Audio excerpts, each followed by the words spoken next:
Le damos la bienvenida a la Red 21 al precandidato por el Frente Amplio, diputado Gonzalo Sibila. Buenos días, Gonzalo. Buenos días, Ana, un gusto conversar contigo.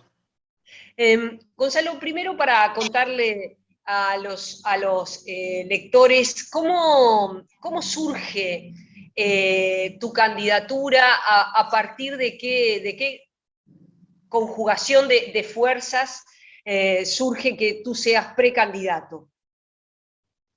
Bueno, veníamos conversando con varios grupos políticos con los que compartimos alianzas, tanto a nivel nacional como a nivel departamental en el último periodo, y con los que además venimos manteniendo, digamos, una visión similar, muy parecida sobre la realidad del frente, viendo, bueno, cómo nos posicionábamos de cara a este proceso interno que tiene el Frente Amplio, que es, bueno, su congreso de autocrítica y de perspectiva que acaba de terminar, y es la etapa que se abre ahora con la renovación de su conducción y con las tareas políticas que tenemos que afrontar.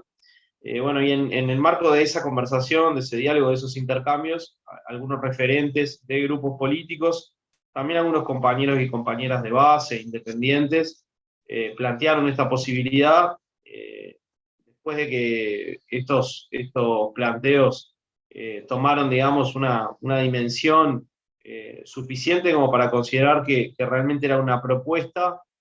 Lo conversamos a nivel de la orgánica del Partido Socialista y se valoró por parte de la dirección del partido que había que transmitirle a esos referentes que avanzaran en diálogos con otros grupos y en su propia interna para tomar una decisión respecto de si esta era o no una buena opción para expresar lo que queríamos expresar en este proceso.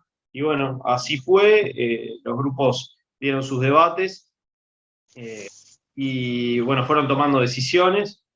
Algunos, la mayoría, digamos, de los que nos habían planteado esto, coincidentes con la idea de que esta candidatura podía expresar lo que nosotros queremos para el frente. Otros compañeros tomaron otros rumbos porque entendieron que la idea de la conformación de un espacio político y a partir de ese espacio político la presentación de una candidatura no era la opción en este momento. Y bueno, después de que estas decisiones fueron decantando, el Partido Socialista también dio su debate, tomó una decisión final sobre el tema y bueno, presentamos finalmente, hace ya unas semanas, en la Plaza Liber Seregni, un espacio político dentro del frente, somos en total 7 sectores: la corriente izquierda, la lista 5005, Congreso Frente Amplista, que es la lista 6009, Casa Grande, el Partido por la Victoria del Pueblo, la Amplia y el Partido Socialista. Y en el marco de la presentación de ese espacio, una precandidatura, que ahora ya es candidatura de todo el Frente, porque pasó por el Plenario Nacional del Frente y después por el Congreso, y que quiere ser un aporte en este proceso de debate para lo que nosotros entendemos que debería ser una futura conducción del Frente Amplio. ¿Es un desafío para ustedes que quien gane en la elección de diciembre tenga como meta recuperar el gobierno para el Frente Amplio en 2025? ¿Puede ser esa una meta, una estrategia? Sin duda que esa es una meta compartida, ¿no? En el Frente estamos todas y todos de acuerdo que tenemos que trabajar para volver a ser gobierno, porque las consecuencias de no serlo, digamos, son las que estamos viviendo hoy, es decir, una profunda crisis económica y social que es derivada de políticas que se están aplicando en el país por parte del gobierno actual. Entonces, esto es una meta por un interés superior, no por un interés corporativo de la fuerza política. Ahora, nosotros ponemos una mirada que es la de decir, importa obviamente ganar el gobierno en el 2024, pero importa mucho que en este momento discutamos el para qué de ganar el gobierno y el cómo, ¿no? Esto quiere decir, no se trata de ganar de cualquier manera, ni se trata de ganar para cualquier cosa, se trata de ganar el gobierno para transformar el país y se trata de hacerlo en colectivo, desde el pueblo. Esta es capaz que una de las principales lecciones o aprendizajes del proceso de autocrítica. El gobierno del Frente Amplio, los gobiernos del Frente Amplio hicieron cambios muy importantes en la vida del Uruguay, pero si esos cambios no se sostienen en organización y en conciencia de la gente, en definitiva son de patas cortas, ¿no? Terminan revirtiéndose. Bueno, y estamos asistiendo a un proceso de reversión de muchos de esos cambios. Entonces, yo creo que esta etapa es una etapa de aprender de aquellos errores, también de los muchos aciertos, pero de los errores en particular, y a partir de eso poner a la fuerza política en condiciones de ser un actor de transformación social. ¿Eso implica ganar el gobierno? Sí. ¿Implica solo ganar el gobierno? No. Implica más cosas que ganar el gobierno. Implica una acción política permanente de la sociedad, y además implica mucha claridad del para qué de cada una de las cosas que hacemos. Ustedes en el documento, en un determinado momento, dicen el alejamiento entre la fuerza política, los gobiernos del Frente Amplio, la sociedad y los movimientos sociales, es una de las claves que explican el proceso de desacumulación que culminó en la derrota electoral de 2019. Pero sobre esto, 3 elementos. La primera, la situación económica en la que llega el país cuando la elección de 2019, la situación de la seguridad en la que llega el país en 2019 y cuánto impactó en la fuerza política los casos de corrupción que impactaron y que tuvieron resoluciones judiciales negativas para el Frente Amplio. Y puedo pensar en Raúl Sendic, pero no como el único. Esos 3 elementos, la corrupción, la seguridad y la economía. Yo te diría que los temas que mencionás son sin duda temas muy importantes que además estuvieron arriba de la mesa en el debate de autocrítica que el Frente ha hecho, ¿no? A mí me parece que la autocrítica tiene que ser una práctica permanente, no solamente una práctica que se ejercita cuando se pierde una elección, ¿no? La autocrítica te permite ir corrigiendo errores sobre la marcha, transformando prácticas. Y sin duda que esos 3 aspectos son aspectos centrales. El tema de la ética, para decirlo de una forma más general, porque no se trata solo de situaciones vinculadas a la corrupción, digamos, en el entendido, en el concepto, digamos, habitual de la palabra corrupción, sino de la ética de los gobernantes, la ética de los gobernantes y la ética de los militantes y las militantes, en particular cuando asumen responsabilidades públicas, es un tema central para una fuerza de izquierda. Esa ética implica un tipo de relación con lo público, en la cual el centro y el único objetivo es el conjunto de los ciudadanos y las ciudadanas, son las mayorías nacionales, y además implica una forma de entender la gestión del gobierno que tiene como principal objetivo y principal destinatario a la base social del proyecto y a la ciudadanía, y no a los gobernantes o a la fuerza política. Esto pasa por la relación con los recursos, pero también por las decisiones que se toman en el gobierno. El tema de la política económica, un tema medular. Nosotros llegamos en 2019 con una situación compleja desde el punto de vista del empleo. Ahora tenemos una situación infinitamente más grave, y una política económica con una orientación regresiva, absolutamente regresiva, pero en aquel entonces teníamos problemas que tenían que ver con un contexto de crisis que empezaba a apretar, y con una dificultad para dar respuesta a algunos de esos problemas por parte del gobierno del Frente. Y el tema de la seguridad, que es un tema que nos acompañó durante todos los periodos de gobierno, con debates mal resueltos a la interna de la fuerza política. Yo el otro día reivindicaba la importancia de construir un paradigma alternativo al punitivismo. En Uruguay no paramos de aumentar penas, ahora eso se ha agudizado mucho. Esa ha sido la línea orientadora en materia de seguridad y de política penitenciaria en muchos momentos de la historia del país.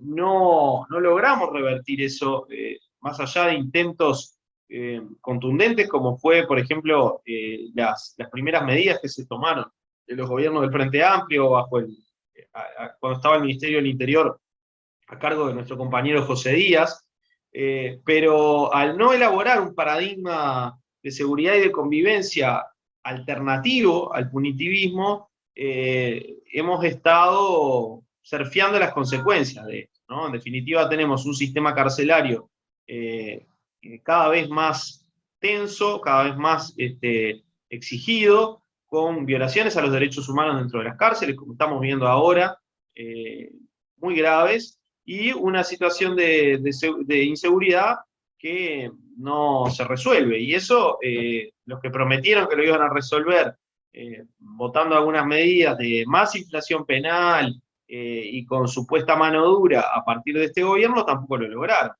Entonces el país tiene que discutir estas cosas de fondo, ¿no? ¿Qué política económica, qué matriz productiva, qué modelo de convivencia, qué forma de regulación y de relación de los gobernantes con lo público? Vos mencionabas el tema de la ética y el tema de la corrupción. Ahora estamos viendo todos los días episodios que nos retrotraen a lo que fue la década del 90 y muchas situaciones también vinculadas a esto que le costaron muy caro al gobierno del Partido Nacional, ¿no? Nosotros tenemos que denunciar todo esto y tenemos que reflexionar sobre cómo generamos condiciones para que no nos pasen algunas cosas que nos pasaron, que disminuyeron o afectaron, digamos, la credibilidad o la confianza de la gente en el gobierno del Frente Amplio.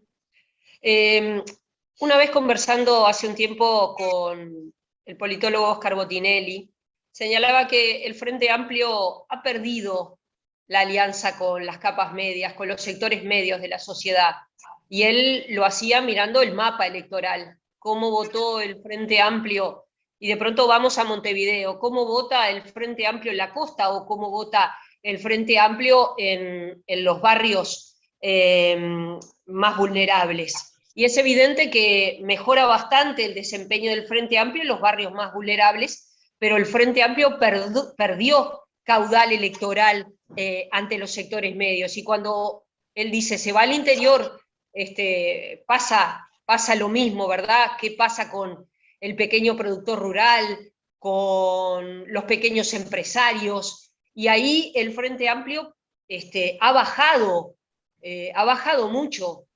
Pensemos que en 2019 al Frente Amplio lo votó menos gente que la primera vuelta de 1999, cuando pierde el gobierno frente al expresidente Jorge Valle. Quiere decir que el Frente Amplio, desde que ganó, empezó a perder caudal electoral de forma muy significativa y en particular perdió con los sectores medios.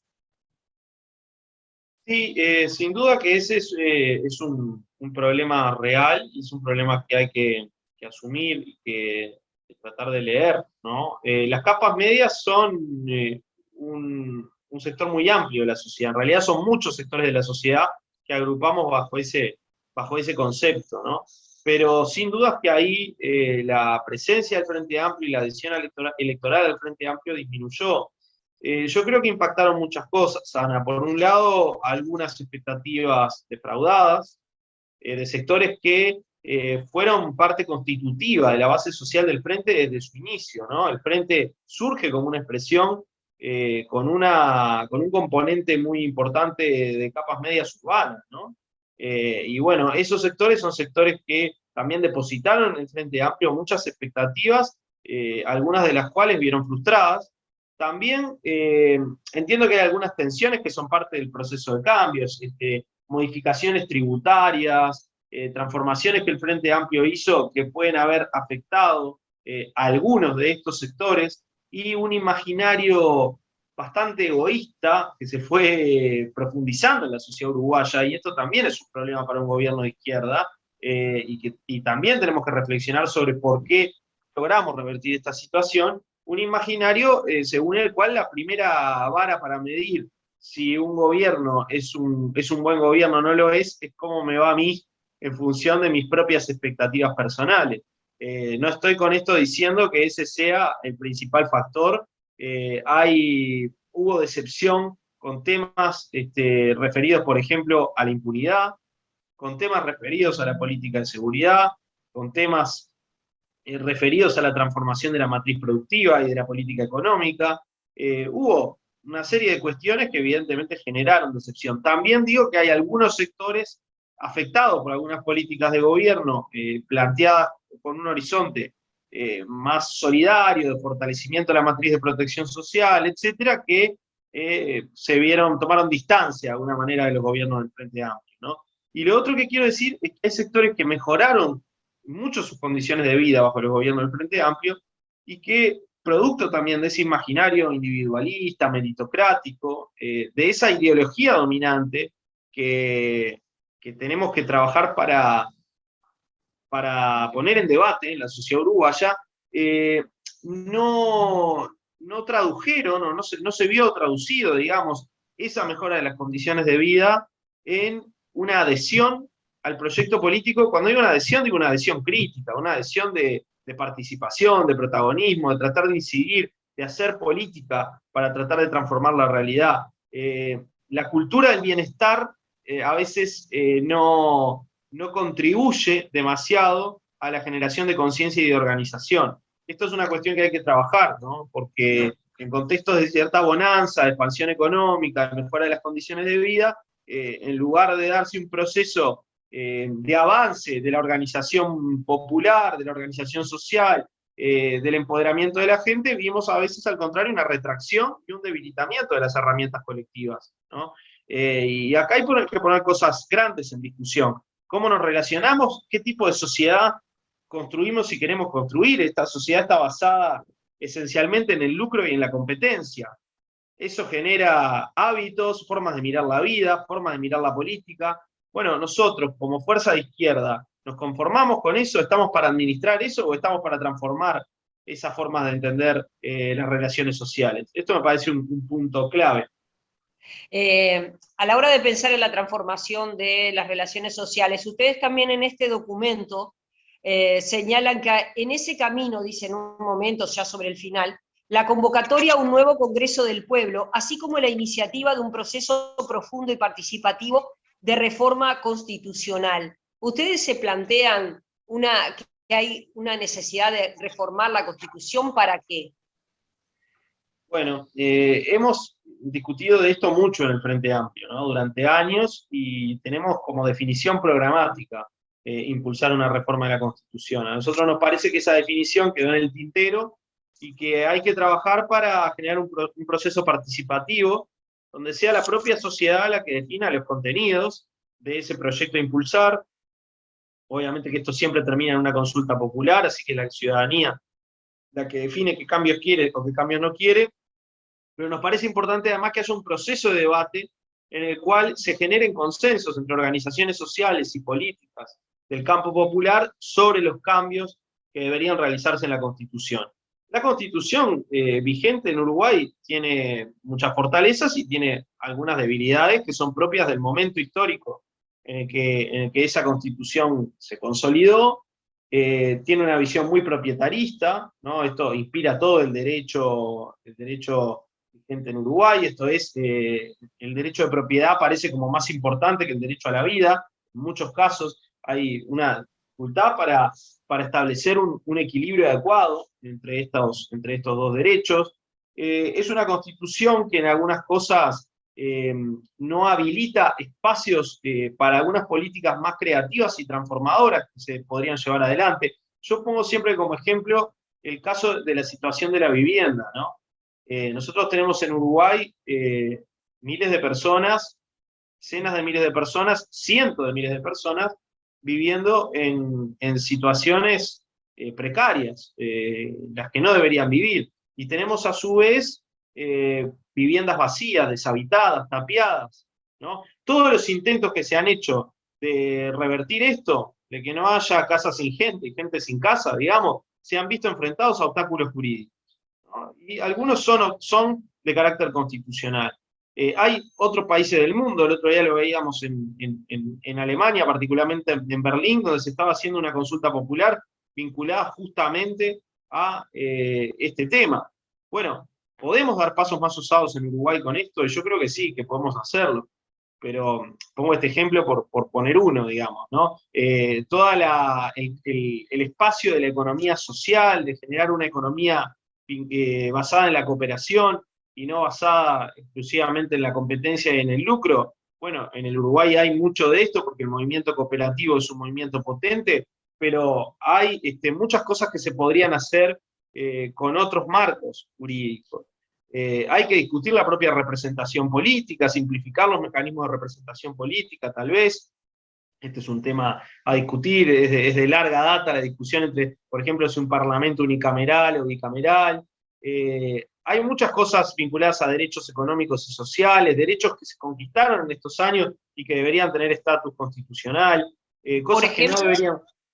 por ejemplo, Por ejemplo, derechos vinculados a aspectos laborales o aspectos que tienen más que ver con la libertad, que están legislados, que son ley, digamos, pero que no son norma constitucional y que podrían perfectamente serlo, digamos, ¿no? Yo creo, por ejemplo, que los derechos vinculados a la negociación colectiva son derechos que, si bien obviamente están en el marco de las normas constitucionales que tiene el Uruguay, deberían tener en muchos casos estatus constitucional. Bueno, estas son cosas a discutir, ¿no? Las políticas de protección social, la política vinculada o aspectos vinculados a las empresas públicas y su gobernanza. Hay muchas cosas para poner en el debate. Yo creo que no se trata de presentar un proyecto acabado, sino de abrir un debate social, ¿no? Porque una constitución no puede ser el proyecto de un partido político, tiene que ser el proyecto de un país. Bueno, es una oportunidad de discutir un proyecto de país, también a través del debate constitucional, que es un em, debate complejo. Hay otros países del mundo que lo están haciendo, ¿no? Y que lo están haciendo con una gran participación social. ya sobre el final, en caso de ganar finalmente la elección, ¿qué rol crees que deben cumplir Ivonne Pasada y Fernando Pereira en un escenario donde tú seas el elegido para presidir al Frente Amplio? Sin duda ser parte del equipo de conducción del Frente Amplio, de la dirección colectiva del Frente Amplio. Obviamente que es la fuerza política la que tiene que decidir cómo se conforman esos equipos, pero en esto la presidencia puede y debe tener iniciativa, y yo estoy convencido que los Frente Amplistas y las Frente Amplistas van a querer que los compañeros y compañeras que participemos de este proceso seamos parte de una dirección colectiva, porque es una forma también de expresar o de sintetizar algunas de las voces y de los debates que se den en este proceso. Yo no tengo dudas de que deberían ser parte de ese equipo de conducción. Gracias por la entrevista. No, gracias a vos, Ana.